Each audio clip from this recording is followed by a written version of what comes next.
नमस्कार, स्वागत है आपका हमारे YouTube channel Shiv Dwivedi analysis में। आज हम चर्चा करने जा रहे हैं भारतीय जनता पार्टी की। जी हाँ, भारतीय जनता पार्टी ने अपनी पराजय के ठीक बाद उनके प्रदेश अध्यक्ष भूपेंद्र सिंह चौधरी ने बड़ा बयान दिया और उन्होंने कहा कि हम जितनी भी सीटें हारे हैं उनकी समीक्षा करेंगे।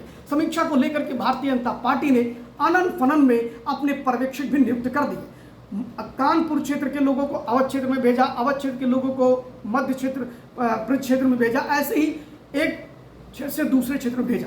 पार्टी की मंशा अच्छी होगी कि जब दूसरे क्षेत्र के लोग जाएंगे तो वहाँ लोग खुल करके अपनी बात करेंगे, ताकि उसी क्षेत्र में काम करने वाले लोगों से अगर कोई बात कही जाएगी तो बाद में उन नेता से म्यूचुअल अंडरस्टैंडिंग करके उनके साथ कोई डिस्क्रिमिनेशन कर सकते हैं, कार्यकर्ताओं को हरेसमेंट कर सकते हैं, निराश कर सकते हैं, आगे भविष्य में उनकी राजनीतिक रोड़ा पैदा कर सकते हैं। विचार तो बड़े अच्छे थे, इसमें कोई दो राय नहीं, लेकिन आश्चर्य तो तब हुआ कि जब ये ढाक के तीन पात साबित हो गए। आपको बताएं कि कुल मिलाकर के भारतीय जनता पार्टी के पर्यवेक्षक जब जिलों में जा रहे हैं तो वहां पर उनकी समीक्षा की पद्धति ऐसी है कि वहां पर वो कभी भी कुछ भी नहीं कर पाएंगे और ना ही वो नीचे से कुछ ला पाएंगे। फिलहाल भारतीय जनता पार्टी के बड़े से लेकर छोटे नेता सभी जानते हैं कि वो चुनाव क्यों हारे हैं। उसके अंदर की समीक्षा पे मैं नहीं जाना चाहूंगा, या मैं सिर्फ इतना बताना चाहूंगा कि अभी एक उदाहरण देता हूं आपसे। उत्तर प्रदेश के बलरामपुर जनपद में पर्यवेक्षक जाते हैं राकेश त्रिवेदी जी, और वहां पर इसके अलावा कानपुर क्षेत्र के महामंत्री साहू जी भी जाते हैं। वह दोनों लोग कक्ष में बैठते हैं और 1-to-1 इंटरेक्शन नहीं करते हैं, यानी कि मंडल अध्यक्ष लेकर के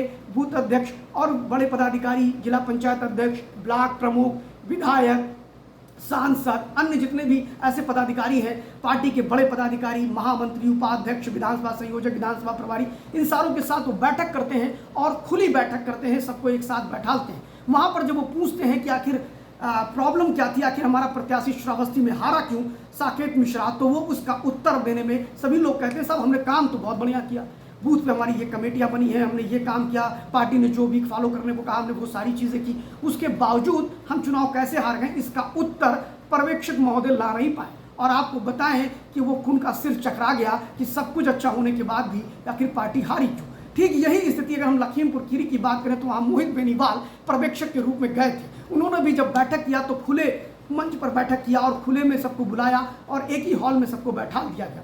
वहाँ पर भी लोगों ने बड़ी अच्छी बातें करी कि अध्यक्ष जी ने बहुत अच्छा काम किया, विधायक जी ने तो दिन रात एक कर दिया, फलाने ने तो अच्छा कर दिया, ब्लॉक प्रमुख ने तो अपना पैसा लगा दिया, बहुत सी चीज़ें ऐसी बातें आई। लेकिन बात ये थी कि जब कार्यकर्ता अच्छे थे, ब्लॉक प्रमुख अच्छा काम कर रहे थे, विधायक अच्छा काम कर रहे थे, लोगों की लोकप्रियता इतनी है, कार्यकर्ता बूथ पर डटे रहे, जमे रहे, उसके बाद पार्टी चुनाव क्यों हार गई। मोहित बेनीवाल तो बड़े आश्चर्य में आ गए और उन्होंने यहाँ तक बोल दिया कि साहब जब मैं तो समझ ही नहीं पा रहा हूँ कि इतने अच्छे कार्यकर्ता, इतना अच्छा संगठनात्मक जिला, इतने संगठनात्मक जिले में इतने अच्छे लोग, उसके बावजूद पार्टी क्यों हारी। सच्चाई ये है कि जो पर्यवेक्षक गए थे, एक तो उनकी बड़ी लापरवाही है, दूसरी शायद पार्टी और जिला अध्यक्ष नहीं चाहते कि बात छन करके ऊपर तक जाए।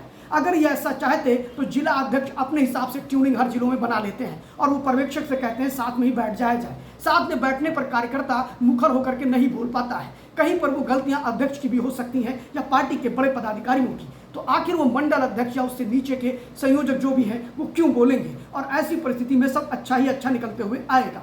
इसमें एक सबसे बड़ी गलती ये है कि अगर पर्यवेक्षक गए थे तो उन्हें समय देना चाहिए और सुबह से लेकर शाम तक उन सारे प्रमुख कार्यकर्ताओं से मिलना चाहिए। 1 दिन, 2 दिन, 3 दिन, जो समय लगे उसमें लगाना चाहिए। मुझे लगता है अगर पर्यवेक्षक सुबह 10 बजे से 1-to-1 लोगों से मिलना चालू करते तो लगभग 216 लोगों से उन्हें मिलना पड़ता, और ऐसी परिस्थिति में रात को 2 बजे बहुत ज़्यादा होता है, 11 से 12 बजे तक वो लोगों से मिल लेते, या हो सकता है शाम को 8 बजे तक भी वो लोगों से मिल लेते। जब सभी अपनी बात बंद कमरे में कहते तो शायद पार्टी के सामने निचुड़ के अच्छी चीज़ें आती और वास्तविक समस्या समझ में आती कि आखिर भारतीय जनता पार्टी हारी क्यों है। ये तो कुल मिलाकर के कह सकते हैं कि भारतीय जनता पार्टी के लोग कोरम पूरा करने का काम कर रहे हैं, और अगर देखा जाए तो इस प्रकार पर्यवेक्षकों के हाथ में कुछ भी आने वाला नहीं है। और इसी के साथ एक और घटना घट गई, वो घटी सतीश चंद्र द्विवेदी के इटवा क्षेत्र में, जो कि सिद्धार्थनगर जिला है। वहाँ पर तो जूतम पैजार तक हो गया, क्योंकि वहाँ सामूहिक रूप से सभी धड़े और सभी गुट एक साथ बैठे हुए थे। वहाँ शायद लोग अपना आपा नहीं रोक पाए और उन्होंने जो बात कहनी थी वो कार्यकर्ताओं ने कहा और स्थिति मारपीट तक हो गई। फिलहाल बहुत जगह ऐसी स्थितियां हैं कि जहां मारपीट ना आए, यह भी एक कारण हो सकता है कि सब कुछ ठीक ठाक हो जाए, क्योंकि ऊपर के लोग जानते हैं कि चुनाव क्यों हारे, कैसे हारे और कहां हारे। फिलहाल भारतीय जनता पार्टी का जो पर्यवेक्षक बनाना चुनाव में, ये एक तरह से चुनावी कोरम पूरा करना है, जो हमेशा होता था, 2004 में भी होता था और 2024 में भी हो रहा है।